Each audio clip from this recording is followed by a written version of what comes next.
Hello students, welcome to ASP.NET. As our subject name is ASP.NET, so first question arises, what is ASP.NET? તો ASP.NET એ Microsoft દ્વારા બનાવવામાં આવેલી એક એવી product છે કે જેના દ્વારા આપણે વેબ બેઝડ એપ્લિકેશન બનાવી શકીએ છીએ. તો પાછો ક્વેશ્ચન ઈ અરાઇઝ થશે કે વેબ બેઝડ એપ્લિકેશન એટલે શું? તો આપણે આ જ વિડીયોની અંદર હમણાં આગળ જોઈએ કે વેબ બેઝડ એપ્લિકેશન કોને કહેશું. તો સૌથી પહેલા થોડીક વાત કરું ASP.NET ની, તો એ સૌથી ડિમાન્ડિંગ સોફ્ટવેર છે અત્યારની જનરેશનમાં. ઓલમોસ્ટ જેટલી સાઇટ બને છે એની 40% વેબસાઇટ્સ એ ASP.NET નો ઉપયોગ કરીને બનાવવામાં આવે છે. એટલી જબરજસ્ત પ્રોડક્ટ છે માઇક્રોસોફ્ટ કંપનીની. સો થોડું તમને પીપીટી ની સ્લાઇડ દ્વારા અને વિડીયોથી મારું નોલેજ શેર કરું તો આપણે થોડા આગળ વધીએ એમાં. તો વોટ ઇઝ .NET? ASP.NET તો સૌથી ડિમાન્ડિંગ સોફ્ટવેર પ્રોડક્ટ છે. અત્યારના જમાનામાં પણ એટલી જ બધી સક્સેસફુલ છે. તો એની થોડી વધારે વાત કરીએ આપણે.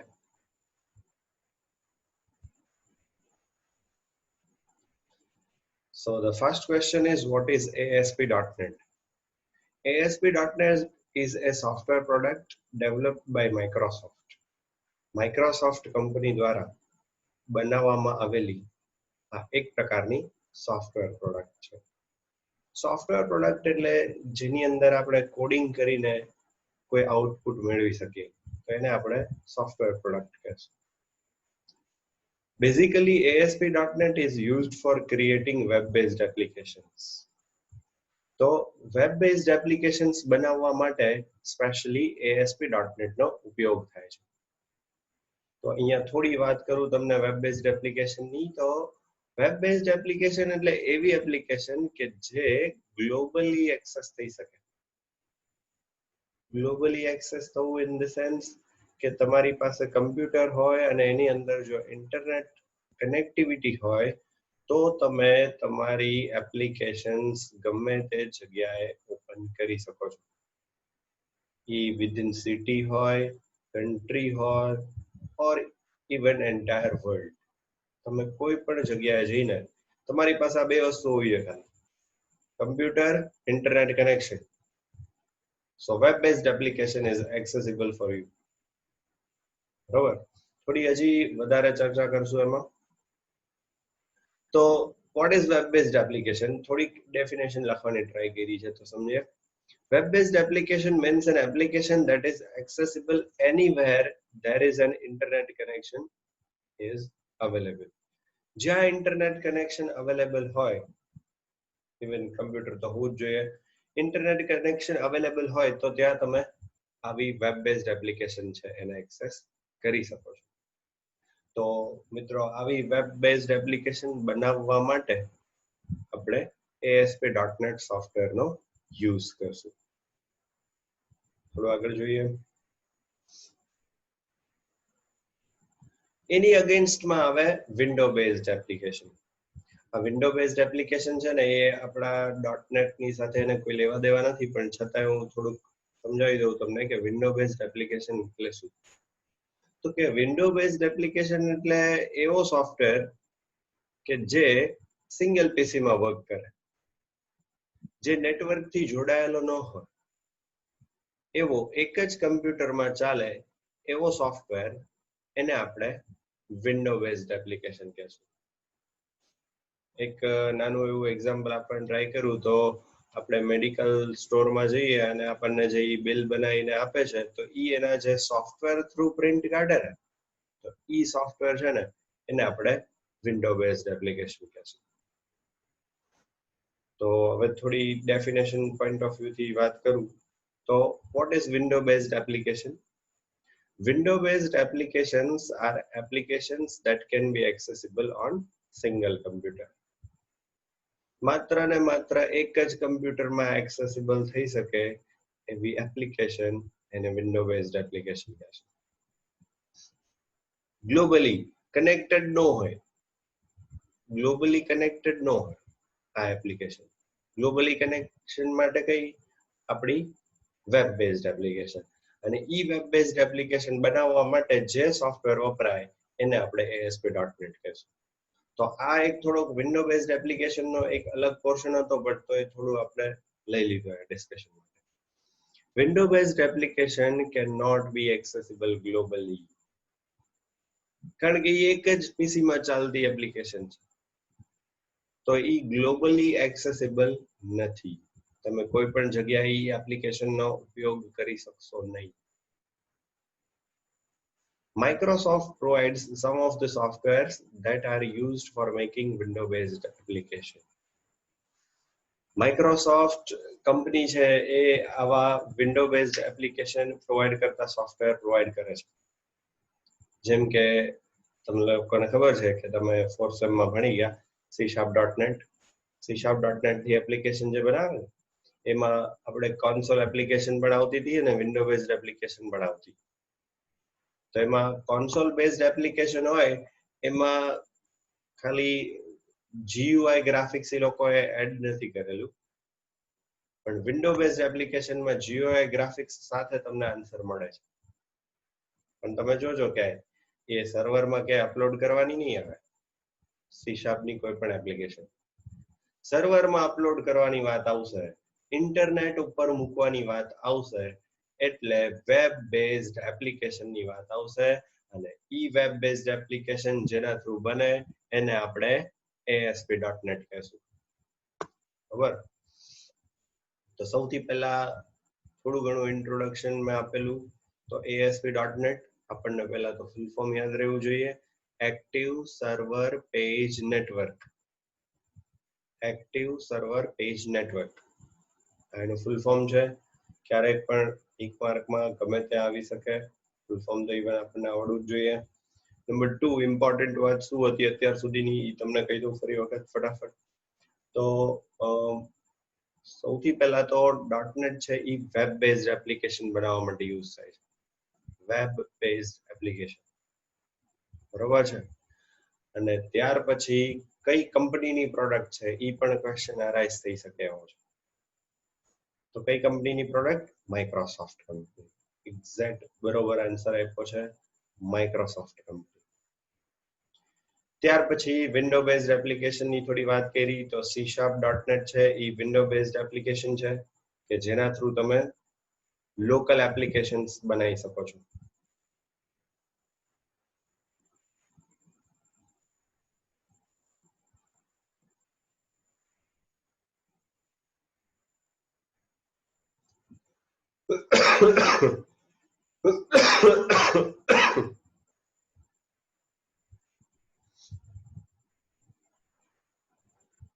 તો ત્યાર પછી થોડું આપણે આગળ વધીએ.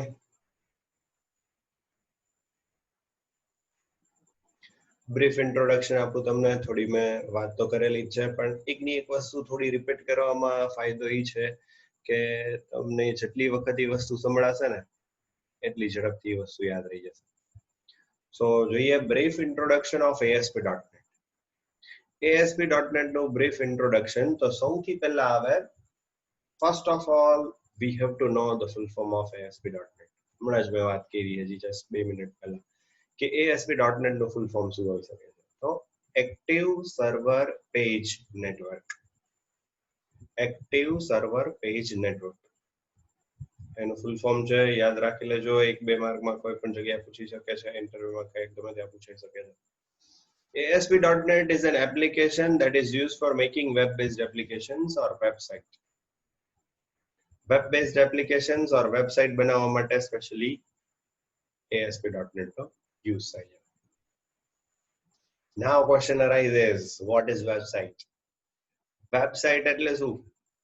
બહુ જ બેઝિક થી સમજજો મિત્રો, બહુ જ બેઝિક થી કે વેબસાઇટ એટલે શું ત્યાંથી ચર્ચા કરું છું. પછી આપણે આ સેમેસ્ટર પછી અને નેક્સ્ટ સેમેસ્ટર સુધીની અંદર આપણે વેબસાઇટ બનાવતા શીખી જવાનું છે.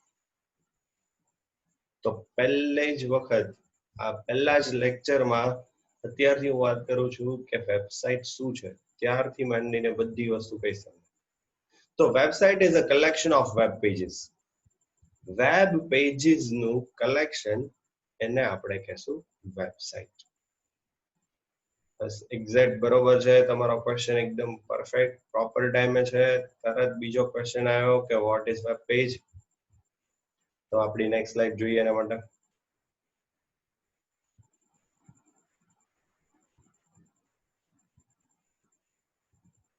આપણી વેબ પેજની સ્લાઇડ છે. So what is web page? તો કે web page is a page that is available over the internet. Internet પર અપલોડ થયેલા પેજીસ એને આપણે વેબ પેજ કહેશું. તો અહીંયા હું ઘણા બધા એક્ઝામ્પલ્સ તમને આપી શકું છું. જેમ કે આપણે ઓનલાઈન શોપિંગ કરવું હોય તો એના માટે આપણે એમેઝોન છે, ફ્લિપકાર્ટ છે, ઘણી બધી વેબસાઇટ છે. તો એમાંથી કોઈ પણ એક વેબસાઇટ ઓપન કરો તમે. માનો કે આપણે amazon.in ઓપન કરી, બરોબર? તો amazon.in વેબસાઇટની અંદર જેવું તમે ઈ પેજ ખોલશો, amazon.in લખીને ઓપન કરશો અને જે કન્ટેન્ટ તમને ડિસ્પ્લે થાય છે એ આખું પેજ છે અને ઈ પેજ ને આપણે વેબ પેજ કહેશું, કારણ કે ઈ આપણને ઇન્ટરનેટ થ્રુ મળ્યું છે.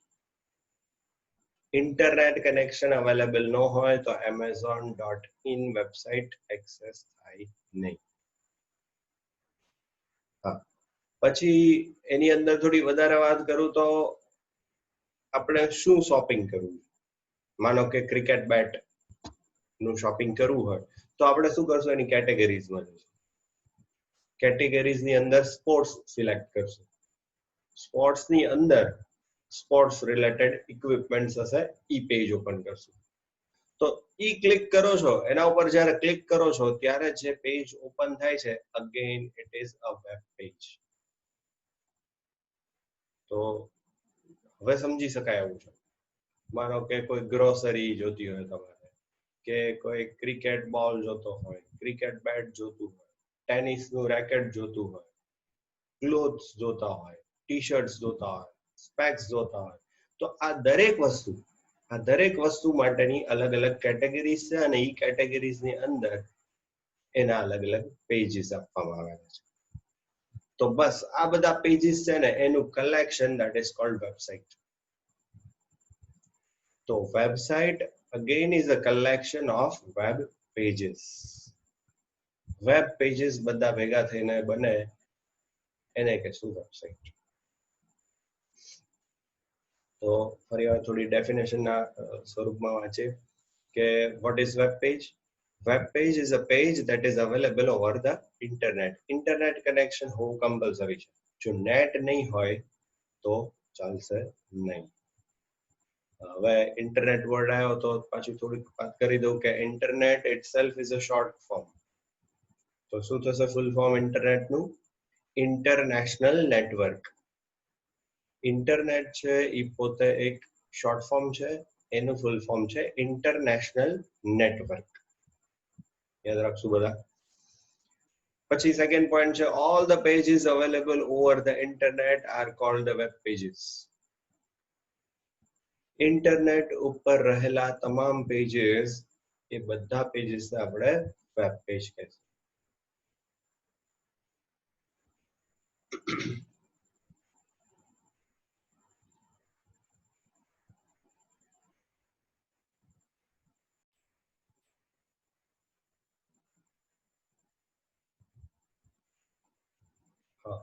તો all the pages available over the internet are called web pages. જેટલા પેજીસ ઇન્ટરનેટ પર અવેલેબલ છે એ બધાને આપણે વેબ પેજ કહેશું. ત્યાર પછી આવે and collection of these pages is called website.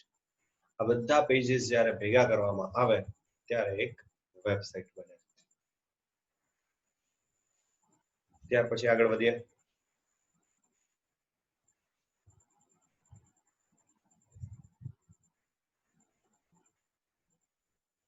પછી આવે છે વેલિડેશન નો કન્સેપ્ટ.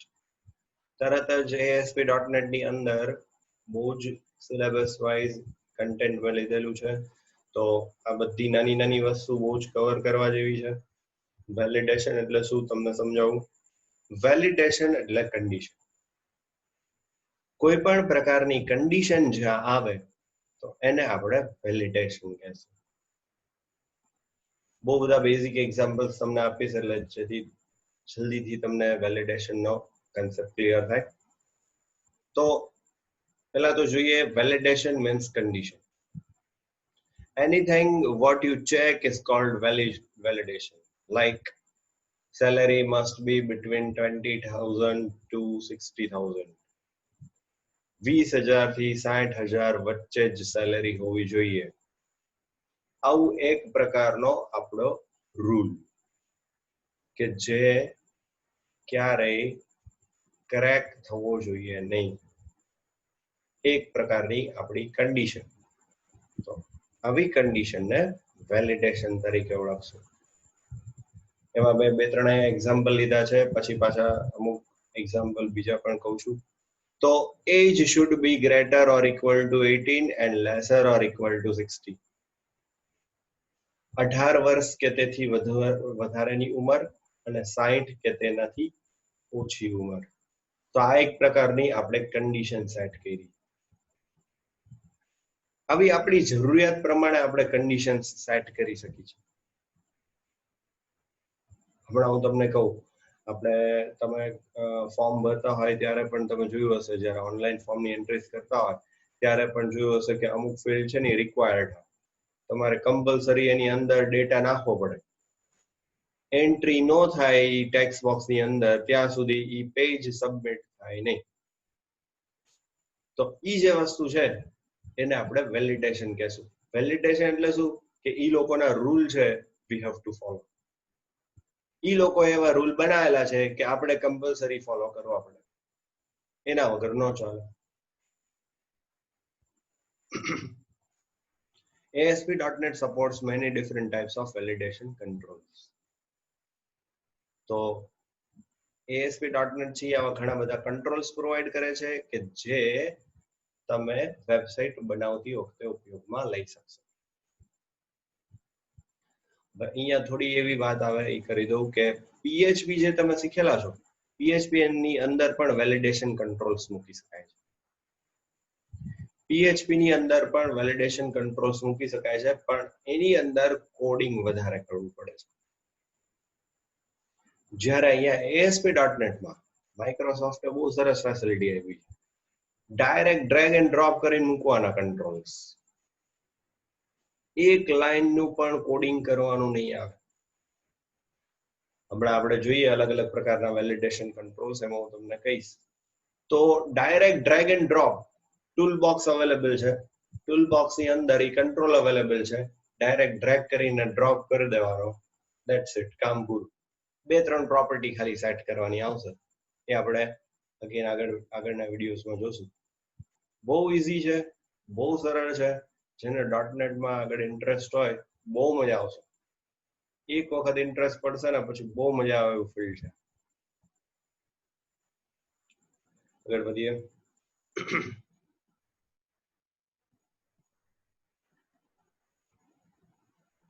તો વેલિડેશન કંટ્રોલ્સ છે કેટલા?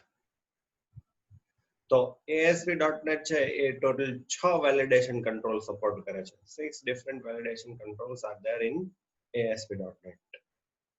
તો અમુક મેં નામ લખેલા છે અહીંયા, તો વાંચીને થોડું સમજાવું છું દરેક વિશે, તો ધ્યાનથી સાંભળશું. નંબર 1 છે required field validator control. Required field validator control, તો આ એક પ્રકારનો એવો કંટ્રોલ છે કે જેમાં કમ્પલસરી યુઝરે વેલ્યુ એન્ટર કરવી પડે છે. આપણે કોઈ વેબસાઇટ ઓપન કરી તો એનું રજિસ્ટ્રેશન ફોર્મ આવે, એની અંદર લખેલું આવે નેમ. હવે તમને ખબર હોય તો જેને જોડે નોટિસ કર્યું એને નેમની બાજુમાં રેડ કલરની એક એસ્ટરિસ્ક સાઇન આવે છે, એટલે દેશી ભાષામાં એને ફૂદડી કહી છે. તો ઈ જે છે ઈ શેની નિશાની છે? એક્ઝેક્ટ બરોબર છે કે કમ્પલસરી ફિલ્ડમાં વેલ્યુ એન્ટર કરવી પડશે.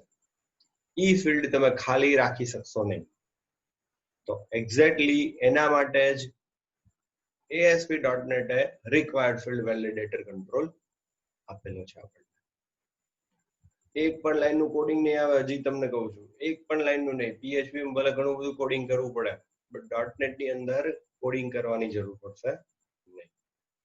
ડાયરેક્ટ ડ્રેગ એન્ડ ડ્રોપ કરો, 2-3 પ્રોપર્ટી સેટ કરો, ધેટ્સ ઇટ, કામ પૂરું. તો કમ્પલસરી વેલ્યુ એન્ટર કરવા વાળું વેલિડેશન કંટ્રોલ એટલે કયો? Required field validator control. યાદ રાખવું છે, બહુ જ ઈઝી છે. Second, range validator control. Range બહુ સિમ્પલ છે. ક્યાંક ને ક્યાંક એવો કંઈક કન્સ્ટ્રેન્ટ તમારે રાખવો હોય કે ભાઈ ડિજિટ્સ છે ને એ 10 થી 50 ની વચ્ચે જ એન્ટર કરવાના. એજમાં પણ રાખી શકો કે એજ કમ્પલસરી 18 થી પ્લસ હોવી જોઈએ અને 50 થી ઓછી હોવી જોઈએ. 18 થી વધારે, 50 થી ઓછી. સો આવો ક્યાંક કન્સ્ટ્રેન્ટ રાખવો હોય તમારે, આવો કઈ રૂલ તમારે રાખવો હોય તો એના માટે રેન્જ વેલિડેટર કંટ્રોલ છે. સાવ સિમ્પલ છે.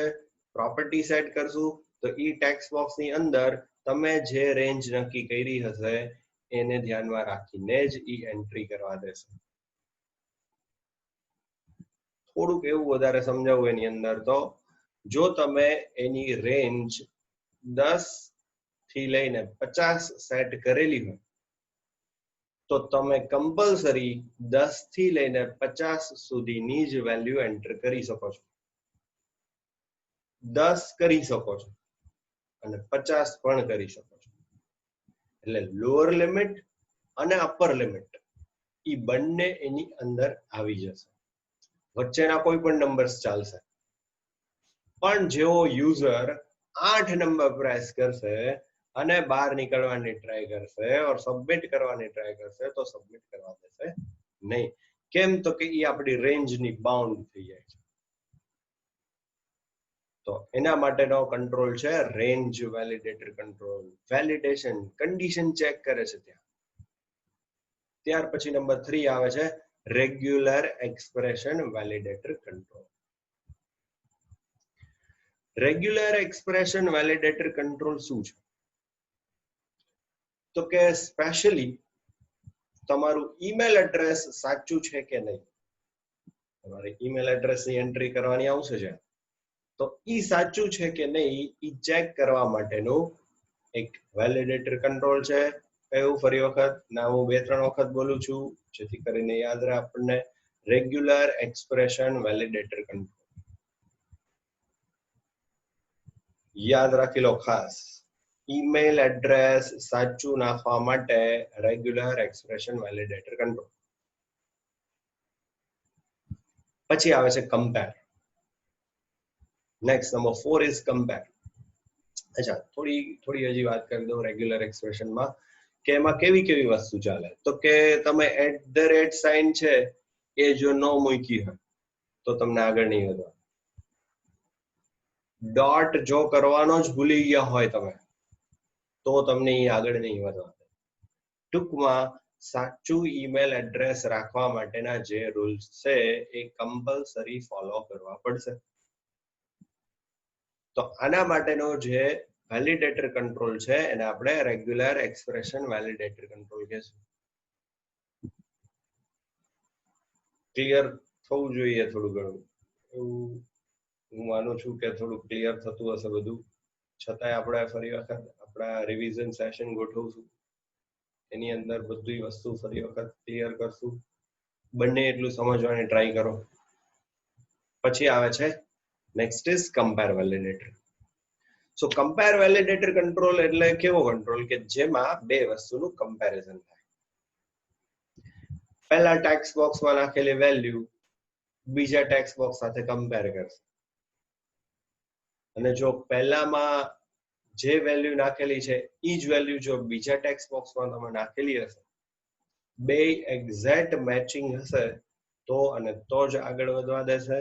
નહીતર આપણે એક એરર મેસેજ બનાવી શકશું તો તમને તરત એરર મેસેજ ડિસ્પ્લે કરી દેશે કે ભાઈ આ પ્રોબ્લેમ છે, બે વેલ્યુ મેચિંગ નથી. એનું એક રિયલ લાઈફ તમને એક્ઝામ્પલ આપું તો પાસવર્ડ અને કન્ફર્મ પાસવર્ડ ઘણી બધી વેબસાઇટ્સમાં ઓનલાઈન એપ્લિકેશન્સમાં તમે આ બધી વસ્તુ જોઈ હશે કે પાસવર્ડ નાખવાનું પૂછે અને પછી નીચે કન્ફર્મ પાસવર્ડ પૂછે. હવે તમને ખબર છે કે ઈ કમ્પલસરી મેચિંગ હોવો જોઈએ.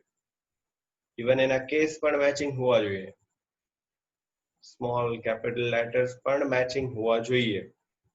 કોઈ સ્પેશિયલ સિમ્બોલ મૂકેલો હોય તો એક્ઝેક્ટ બંને મેચિંગ હોય તો અને તો જ આપણે આગળ વધી શકશું. તો આવું ક્યાંય તમારે કન્ડિશન મૂકવી હોય તો એના માટે સ્પેશિયલી છે કમ્પેર વેલિડેટર. બે વસ્તુનું કમ્પેરિઝન કરશે. પાસવર્ડ, કન્ફર્મ પાસવર્ડ એનું બેસ્ટ એક્ઝામ્પલ છે. કમ્પલસરી સેમ હોવા જોઈએ અંદરના કન્ટેન્ટ્સ તો ઈ અલાઉ કરશે. ત્યાર પછી વેલિડેશન સમરી અને કસ્ટમ વેલિડેશન કંટ્રોલ. આ બંને છે ને થોડા થિયોરિકલ છે. કસ્ટમ વેલિડેશન કંટ્રોલ એટલે તમારી યુઝર ચોઇસ પ્રમાણે ઈ વેલિડેશન બનાવી આપે છે. જેવી આપણે જરૂર હોય કે ભાઈ આપણે આવી કન્ડિશન મૂકવી છે તો આપણી રિક્વાયરમેન્ટ પ્રમાણે ઈ વેલિડેશન કંટ્રોલ બનાવી આપશે. તો એવા વેલિડેશન કંટ્રોલને આપણે કસ્ટમ વેલિડેશન કંટ્રોલ કહેશે. વેલિડેશન સમરી જે આ કંટ્રોલ છે એ આપણે બહુ એપ્લિકેબલ નથી, પ્રેક્ટિકલી બહુ ઇમ્પ્લિમેન્ટ ન કરીએ તો ચાલે એવું છે, બહુ એટલું ઇમ્પોર્ટન્ટ નથી. તો ટોટલ આપણને 6 વેલિડેશન કંટ્રોલ્સ યાદ રહેવા જોઈએ કમ્પલસરી. 6. ફરી વખત નામ રિપીટ કરું છું ઝડપી. રિક્વાયર ફિલ્ડ વેલિડેટર કે જે કોઈ પણ ફિલ્ડને ખાલી રાખવા દેશે નહીં. બીજું રેન્જ વેલિડેટર, અમુક નક્કી કરેલી લિમિટના નંબર્સ જ આપણને એન્ટર કરવા દેશે. નંબર્સમાં ખાસી યાદ રાખજો કે 20 થી 40 આપ્યું હોય તો 20 નંબર એન્ટર કરવા દેશે, 40 કરવા દેશે અને વચ્ચેના કોઈ પણ કરવા દેશે. એના સિવાયનો નંબર અલાઉડ નથી. તો એના માટેનું વેલિડેશન કંટ્રોલ છે રેન્જ વેલિડેશન કંટ્રોલ. ફટાફટ આગળ વધીએ. Regular expression validator control. હમણાં જ આપણે વાત કરી કે સાચું ઈમેલ એડ્રેસ છે કે નહીં એ ચેક કરવા માટે છે.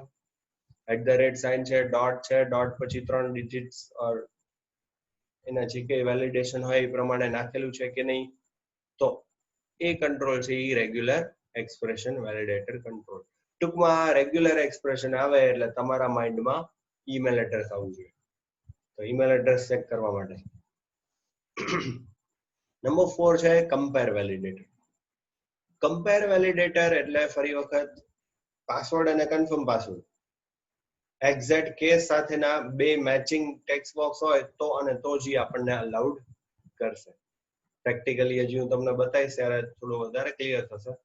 ત્યાર પછી આવે છે વેલિડેશન સમરી.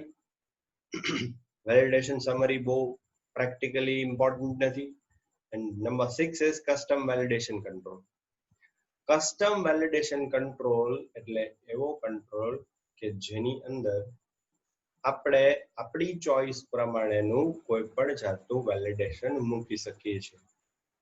પ્રાઇમ નંબર છે, કોમ્પોઝિટ નંબર છે. અમુકમાં એવું કરવું હોય કે ભાઈ આ ટેક્સ્ટ બોક્સમાં એકલા પ્રાઇમ નંબર જ એન્ટર થવા જોઈએ, એકલા કોમ્પોઝિટ નંબર્સ જ એન્ટર થવા જોઈએ.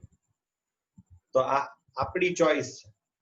આવી આપણી ચોઇસ પ્રમાણેના પણ જો વેલિડેશન કરાવવા હોય તો એના માટે સ્પેશિયલી છે કસ્ટમ વેલિડેશન કંટ્રોલ. તો બેઝિક ઇન્ટ્રોડક્શન ને એ બધું હોપ કે તમને લોકોને યાદ રહ્યું હોય. ના હોય તો કદાચ ફરી વખત આગળ વિડીયોઝ રિવાઇન્ડ કરીને જોઈ શકો છો તમે.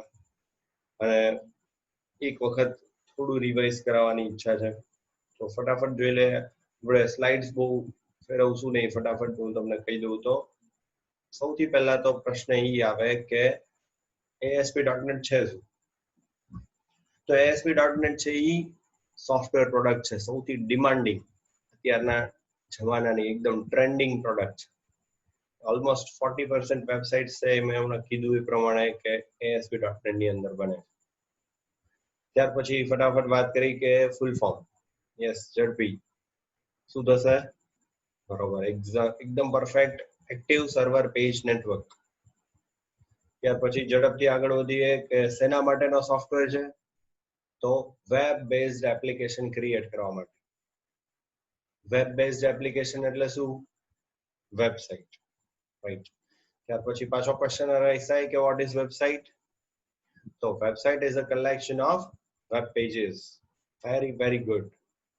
Now what is web page? Question arises. ઝડપથી આન્સર આપો. ચલો સાથે સાથે વિડિયો સાથે બોલતા જાવ તો એ આમ બધું રિપીટ થતું જશે, યાદ રહેતું જશે. So શું કહેશું? What is web page? A page that is available over the internet is called web page. Simple. બહુ જ સરળ છે, બહુ જ ઈઝી છે બધું. આ સેમેસ્ટર છે ને એ સૌથી ઈઝી છે. ત્યાર પછી આગળ વધી ફટાફટ. તો collection of web pages is called website. Internet પર રહેલા તમામ વેબ પેજીસ કનેક્ટ કરશું આપણે, તો ઘણા બધા પેજીસ કનેક્ટ કરશું અને જે બનશે એને આપણે વેબસાઇટ કહેશું. Window based application. Window based application એટલે શું? તો કે કોઈ એક સિંગલ યુઝર કમ્પ્યુટર એક જ પીસી માં ચાલતી એપ્લિકેશન બનાવવા માટે જે વપરાશે એને આપણે શું કહેશું? Window based application. એક એક્ઝામ્પલ મેં તમને આપ્યું હતું, યાદ કરો. C#.net. Very good. 4th સેમેસ્ટરમાં આપણે ભણી ગયા છીએ. C#.net is an application of window based application. ત્યાર પછી ઝડપથી આગળ વધી તો થોડું ઘણું ઇન્ટ્રોડક્શન આપ્યું હતું મેં. તો ત્યાર પછી હવે વેલિડેશન. Validation means condition. તમે અલગ અલગ પ્રકારની કન્ડિશન્સ આપી શકો છો. બહુ જ ઈઝી છે. હજી મેં તમને કીધું એ પ્રમાણે કે કોડિંગનો કોઈ યુઝ નહીં આવે અત્યાર પૂરતો. બહુ જ લિમિટેડ કોડિંગ રાખ્યું છે લોકોએ. બને ત્યાં સુધી યુઝર ફ્રેન્ડલી બનાવવાની ટ્રાય કરી છે ASP.NET. બને ત્યાં સુધી ડ્રેગ એન્ડ ડ્રોપ કરીને મૂકી દેવાની વાત આવશે. થોડું થોડું નાનું નાનું કોડિંગ આવશે. પણ અત્યાર પૂરતું વેલિડેશન ની વાત કરો તો ક્યાંય એક પણ લાઈનના કોડિંગ કર્યા વગર આપણું કામ થઈ જશે, કે જે PHP માં થોડું ટફ છે. તો ઝડપથી આગળ વધી કે વેલિડેશન મીન્સ કેટલી પ્રકારના validation? How many different types? Very good, 6 different types. કયા કયા ઝડપથી જોઈએ? તો રિક્વાયર્ડ ફિલ્ડ વેલિડેટર કે જેમાં વેલ્યુ નાખવી કમ્પલસરી છે. રેન્જ વેલિડેટર, નક્કી કરેલા નંબર્સ એની અંદર જ તમારે વેલ્યુ નાખવી પડશે. રેગ્યુલર એક્સપ્રેશન વેલિડેટર, તો ઇન્ટરનેટ નું ઈમેલ એડ્રેસ જે છે એ પ્રોપર નાખેલું છે કે નહીં એ ચેક કરવા માટે રેગ્યુલર એક્સપ્રેશન વેલિડેટર કંટ્રોલ છે. પછી આવે છે કમ્પેર. તો કમ્પેર વેલિડેટર કંટ્રોલ છે એ એક્ઝેક્ટ બે ટેક્સ્ટ બોક્સ ની વેલ્યુ મેચ કરે છે. પાસવર્ડ અને કન્ફર્મ પાસવર્ડ, તો એના માટે જે છે એને આપણે કમ્પેર વેલિડેટર કહેશું. વેલિડેશન સમરીનો યુઝ બહુ ઓછો છે.